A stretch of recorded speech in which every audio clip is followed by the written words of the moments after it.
Yet again, another day on the internet, thus another day of bullshit coming up and pondering its way into my brain. Motherfuckers, I am so sick and tired of being bamboozled. Originally, as you know, I got bamboozled by Snoop Dogg's marketing campaign for the smokeless pits, talking about how he's doing smokeless and he's never gonna smoke marijuana again or blah blah bloop that caused a big uproar on his Instagram. Well, now guess what? I made a video about the Ruby Rose situation, and here we are. The Ruby Rose situation is apparently a sham.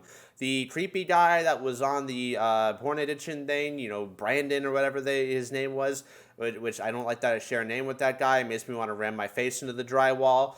He ended up coming out on this podcast or something talking about how he didn't spend any money on the OnlyFans and that this was all just a big marketing scheme. Now, the thing that I'm really upset about that no one's talking about is, to me, this feels extremely insensitive to people who are victims of stalking and victims of domestic violence and just overall obsessive behaviors and obsessive personality disorders who go around and will actually obsess over an individual to the point where it could potentially become dangerous for said individual. I feel like that this was a very slick and sly scheme because I don't think it really needed to happen to begin with. I don't think they needed to do this. She's an OnlyFans model. She has plenty of viewers. I'm sure she has her money. I'm sure she didn't need to make a great leap to survive poverty. Now, I'm just going to go ahead and point out this is fucked. I don't see a logical reason why they should have done this. I don't see a reason why we should have cared in the first place. I guess maybe it was because we were all worried. A lot of people think that, it's a stranger on the internet. Like, I see Ruby Rose. I don't know her personally. I'm not going to go, oh my God, someone protect Ruby Rose. I'm not like, I don't give a shit. But at the same time, it's like I'm not going to just sit there and not give empathy to a person who is coming out and openly showing these text messages between her and him about how he has been stalking her and blowing up her phone with this obsessive behavior. Like, I'm not going to show some kind of empathy for that, or you're not, or a lot of people aren't going to. So this feels like that we've kind of been manipulated. It feels kind of fucked up and just kind of shady and grody and just gross and yucky. I really don't like when people take advantage of people, and that's kind of what Ruby Rose's situation did to us. They took advantage of us because of how fake news gets spread. Fake news is very easily spread throughout the media, and it's not a good thing. We know that we are supposed to take things with a grain of salt on social media. I particularly do not like to just immediately believe things.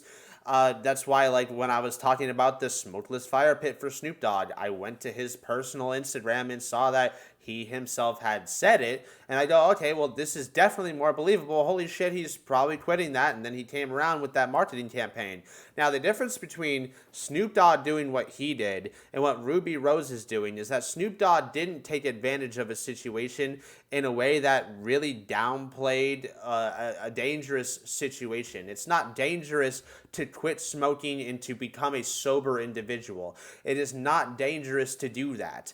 And it does not hurt anyone's feelings, okay? There are a lot of people who have been stalked and completely attacked over things like this, like literally.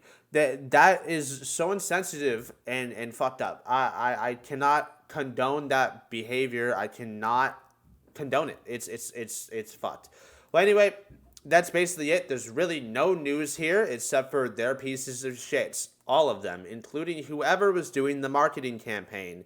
Every single person involved in that is a piece of shit for making up a fake story that is very relatable to real life things and real life people who have gone through that, making a bunch of real life people at least slightly concerned for said individual.